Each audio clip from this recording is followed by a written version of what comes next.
Você ouve agora Momento Escatológico com o pastor Cristóvão Filho.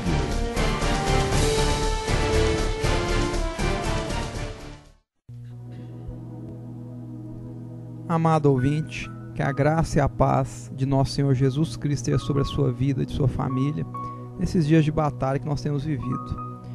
Quero falar um pouquinho de alguns eventos no Brasil mais recentes, obviamente começando a falar dos Jogos Olímpicos. Eu não tenho nada contra esporte, eu acho que tem apresentações ali belíssimas, né? Da ginástica artística, a ginástica olímpica, a natação. Aliás, eu já em vezes anteriores cheguei a ver alguma coisa em outras Olimpíadas, em Londres inclusive, pela televisão, e eu fiquei encantado com as quadras brasileiras. Eu acho que nós fizemos as quadras mais bonitas que eu já vi, tanto a combinação de cores como design. Estava vendo uma imagem pela TV de onde é a competição de natação, o estádio onde se compete, o Parque das Águas. Eu fiquei encantado com a arquitetura, a noite, a iluminação, coisa mais linda, parecia algo de outro mundo mesmo. Então assim, ficou muito bonito, o projeto é belíssimo, isso aí não se discute. Agora, o que me entristece é porque a gente sabe que isso foi muitas vezes feito com irregularidades, né? Tem denúncias nesse sentido, como teve na época da Copa do Mundo, como teve na época do Pan-Americano. Essas grandes obras sempre trazem irregularidades, e infelizmente, como são obras muito caras, são irregularidades em bilhões, dezenas de bilhões de reais. Então isso já é um primeiro problema. O segundo problema é que nós não temos condições de assumir esses grandes eventos. Não tínhamos condições de assumir o Pan-Americano, nem a Copa e nem a Olimpíada. Isso foi em sequência, tendo que construir inúmeras coisas. Salvo engano, a Vila Olímpica tem 70 torres de apartamentos. 70 torres de apartamentos. Isso não sei se são 35 ou 70, mas dá praticamente o Eldorado aqui, que é um setor que nós conhecemos aqui em Goiânia, que é cheio de prédios. Isso lá na Barra da Tijuca. Quer dizer, é brincadeira, um país que está falido. Um país em que 70 milhões de pessoas, que é quase metade da população, está quebrada. Estou falando de pessoas que estão passando dificuldade mesmo. 70 milhões. Não consegue pagar as contas. Aí o que me entristece? É que você tem esses eventos que custam uma fortuna. Nós não temos dinheiro para bancar e estamos bancando. O retorno financeiro desses eventos é muito pequeno, já tem estudos sobre isso. Ao mesmo tempo, você tem uma população que está falida. Aí o governo vem com a brilhante ideia, como de costume, de aumentar impostos e tarifas e preço de gasolina, etc., para cobrir os rombos gerados por um dinheiro que você está gastando, que você não poderia estar gastando. Aí você tem a corrupção, que não parou, não se iluda, não pensa que a corrupção parou, porque o país está em crise. Político desonesto, não está nem um pouquinho preocupado com isso, vai continuar corrompendo e sendo corrompido, isso continua. No nível oficial, você vê os três poderes, judiciário, legislativo e executivo, aumentando os próprios salários. Quer dizer, nós, cidadãos comuns, temos que fazer os sacrifícios.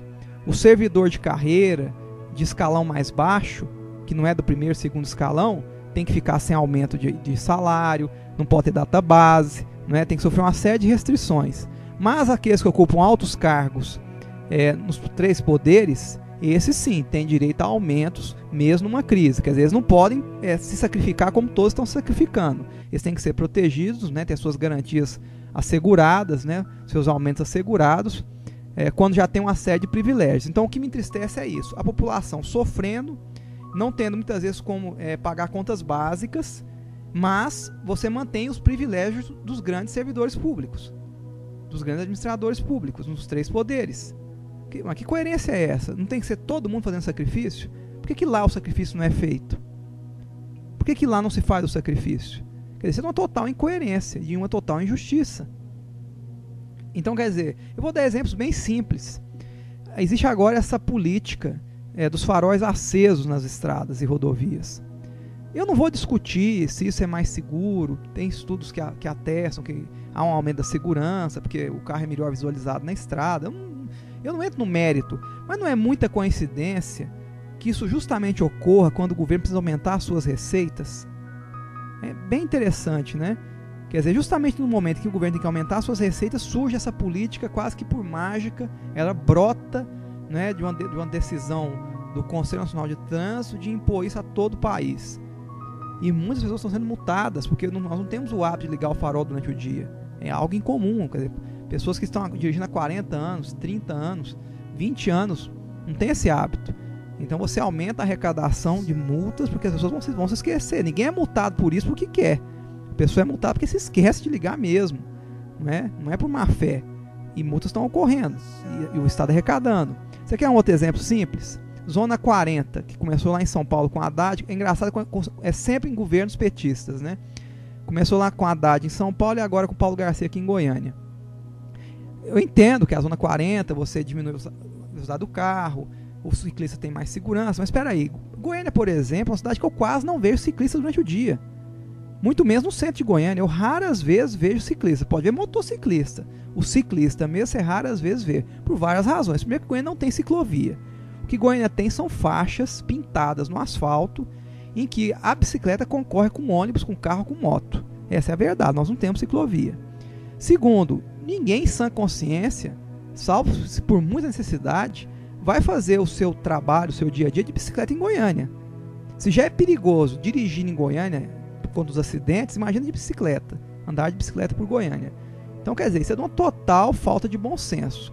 Terceiro, você já tentou conduzir um carro a 40 km por hora? No centro de Goiânia? Ou mesmo em outras vias da cidade? É complicado. Apesar do trânsito ser um trânsito muito embaraçado, às vezes naturalmente você anda 40, 50 por hora, mas espera aí, você ficar a 40 km por hora é para tentar proteger uma ciclovia que não é usada, porque ninguém em sã consciência usa bicicleta em Goiânia, isso é uma exceção, não é? Você tem os passeios ciclistas, tem pessoas que saem à noite, tem alguns movimentos nesse sentido, mas é que em Goiânia é hábito usar a bicicleta, não é porque nós não temos ciclovia. Nunca tivemos. Aí o governo quer impor certas coisas para quê? Para arrecadar. Enche de radares o centro da cidade, te obriga a andar 40 km por hora, se você andar 45, você já é multado. Isso está certo? Eu não acho que esteja. Não estou entrando no mérito técnico da política. Eu estou mostrando que eu não confio no Estado. Ainda mais no Estado agigantado como o nosso. Um Estado em que as pessoas estão falidas, pessoas jurídicas, pessoas físicas, e esse Estado quer arrecadar. Porque é muito mais fácil que cortar privilégios. Eu pergunto, os governadores estão voando menos seus helicópteros do governo? Os altos funcionários do governo federal estão voando menos em aviões da FAB? Quantas viagens da FAB foram feitas esse ano nesses aviões? Eu vi uma estatística ano passado, era 2, 3 mil viagens no auge da crise. Milhões de reais gastos com isso. Às vezes viagens até que não tem o menor sentido, no sentido prático do serviço público. Então que coerência é essa? Quer dizer, o Brasil mal está conseguindo comer, mas vamos aumentar os impostos, aumentar a gasolina, vamos para arrecadar. Tá, em contrapartida o Estado vai fazer o quê? Ele vai cortar os privilégios do judiciário, os privilégios do legislativo, do executivo? Eles também vão sacrificar os salários, vão segurar os aumentos de salários? Não vão, porque já não estão fazendo.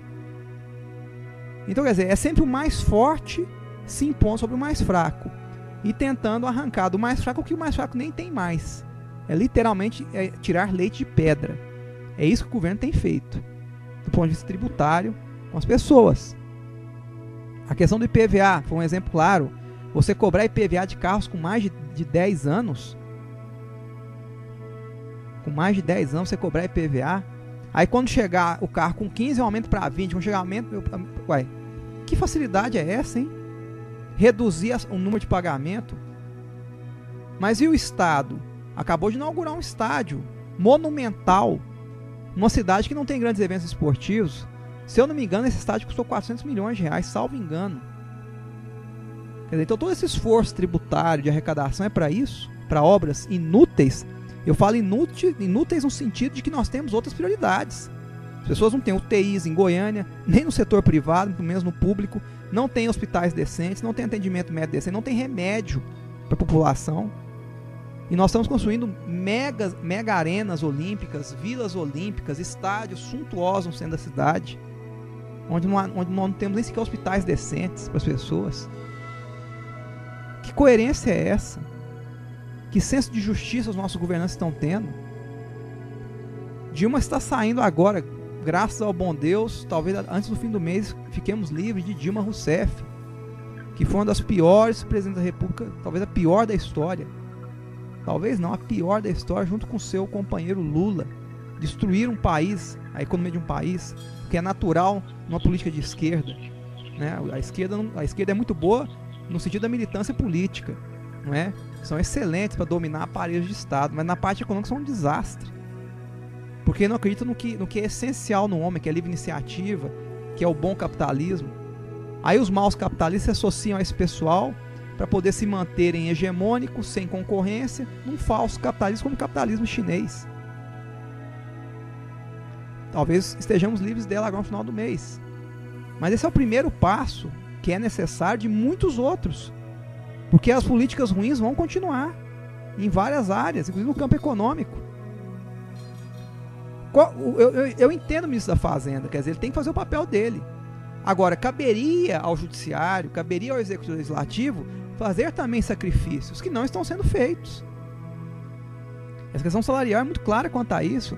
Você tem policiais aqui em Goiânia que estão sem a database, que é um direito, mas você tem aumentos no judiciário, você tem aumentos em cargos elevados do executivo e do legislativo. Mas como é que é isso? Para um é uma medida, para outro é outra medida? Isso não é justiça. Aí a igreja se cala. Não, isso é um assunto secular, é um assunto para ser discutido, né? Globalismo, marxismo cultural. Não, isso aí quem tem que discutir é o mundo lá fora. Nós somos todos santos aqui nessa torre de marfim. Eu quero ver quando o que já está acontecendo. Aí é engraçado, quando começa a querer tributar a igreja, aí os pastores reagem, a bancada evangélica reage. Por que não reagem antes? Com os abusos que já estão ocorrendo em cima das congregações. Porque na sua congregação, pastor, você tem empresário, você tem trabalhador autônomo, você tem funcionário que está com salário atrasado, salário parcelado, não é, sem receber database. E ninguém fala nada, ninguém debate essas questões. Então o que entristece é a omissão e o silêncio das igrejas a respeito. O que nos resta? Orar para que Deus dê sabedoria aos nossos líderes e tentar, cada um, na medida do possível, se organizar para entender esses assuntos. Entender que é marxismo cultural, que é um assunto. Se você entrar no canal do YouTube nosso aqui da igreja, as primeiras 30 palestras que eu ministrei são sobre esse assunto, tem muito material ali. A gente fala disso constantemente. Entender o que é globalismo, tenho falado disso também constantemente. Entender o que é esse esquerdismo, não é? Que tem destruído os Estados Unidos, tem destruído o Brasil e vários lugares do mundo. Entender o que é o terrorismo islâmico, já falamos também a respeito disso exaustivamente. Agora nós temos que buscar essas informações para entender o que nos cerca, porque senão Cristo vai nos encontrar apáticos, mornos, e nós como igreja temos que ser esse foco de resistência que nós não estamos sendo, por ignorância, por não termos humildade de nos informar ou de buscar pessoas que nos informem. Então que Deus possa romper essa maldição de ignorância que nós estamos vivendo, né, de arrogância. Às vezes somos muito arrogantes, não temos a humildade de querer aprender com outras pessoas que sabem mais do que nós, que possam nos enriquecer com informações, não é? Nos fechamos a isso enquanto igreja. Isso está errado. Que tenhamos a humildade para aprender. O problema da ignorância não é a ignorância. O problema da ignorância é a ignorância do arrogante. Então que não sejamos arrogantes. Que sejamos capazes de enxergar os nossos limites e aceitemos aprender com quem sabe mais do que nós. Que Deus nos dê essa humildade, nos dê essa graça em Cristo Jesus. Amém. Você ouviu Momento Escatológico com o pastor Cristóvão Filho.